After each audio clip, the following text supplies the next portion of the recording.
Mubeena gentleman Mubeena ma'am எல்லாம் வேணாம் தம்பி, அக்கான்னு கூப்பிட்டா போதும், மேம் எல்லாம் வேணாண்டா.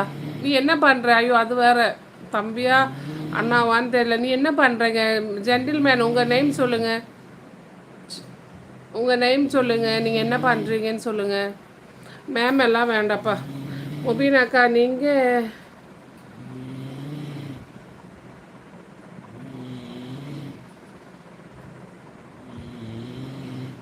ஐயோ நான் ஒன்றுமே விட போகல விவேக்கு, எனக்கு அதெல்லாம் வேணாமாப்பா. நான் ஏதோ ஒரு ஓரமாக என் பிள்ளைகளே பார்த்துட்டு இருந்துட்டு போகிறேன்.